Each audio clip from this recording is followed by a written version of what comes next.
Service never ends എന്ന തലക്കെട്ടിൽ Kerala school teachers മൂവ്മെൻറ്റും കേരള സ്റ്റേറ്റ് എംപ്ലോയീസ് മൂവ്മെൻറ്റും സംയുക്തമായി മുക്കത്ത് യാത്രയയപ്പ് സംഘടിപ്പിച്ചു. സർവീസിൽ നിന്ന് വിരമിക്കുന്ന മുക്കം ഉപജില്ലയിലെ അധ്യാപകർക്കും ജീവനക്കാർക്കുമുള്ള യാത്രയയപ്പ് സമ്മേളനം association for state employees and teachers മുൻ ചെയർമാൻ കെ ബിലാൽ ബാബു ഉദ്ഘാടനം ചെയ്തു.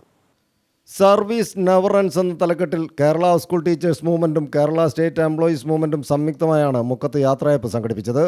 സർവീസിൽ നിന്ന് വിരമിക്കുന്ന മുക്കം ഉപജില്ലയിലെ അധ്യാപകർക്കും ജീവനക്കാർക്കുമുള്ള യാത്രയയപ്പ് സമ്മേളനം association for state employees and teachers മുൻ ചെയർമാൻ കെ ബിലാൽ ബാബു ഉദ്ഘാടനം ചെയ്തു.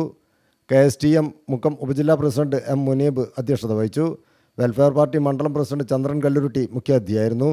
മുക്കം നഗരസഭാ കൗൺസിലർ ഗഫൂർ മാസ്റ്റർ, കൊടിയത്തൂർ ഗ്രാമപഞ്ചായത്ത് അംഗം TK അബൂബക്കർ, കാരശ്ശേരി പഞ്ചായത്ത് അംഗം Shahina teacher, principal forum convener Shakeeb Keelath, primary head masters forum convener Siby Kuriakose, asset ജില്ലാ ചെയർമാൻ KG മുജീബ്, KSTM ജില്ലാ president NP Fazil, KSTM Mukkam ഉപജില്ലാ secretary KP Mujeeb Rahman, treasurer EK Anwar Sadath തുടങ്ങിയവർ ചടങ്ങിൽ സംബന്ധിച്ചു.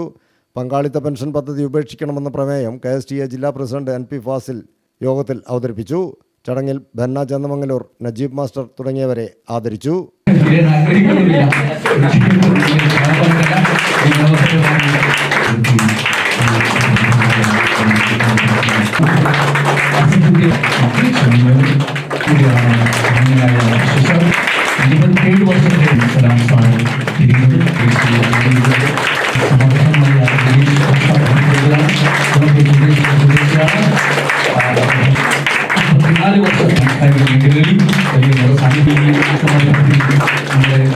News bureau, Mukkam.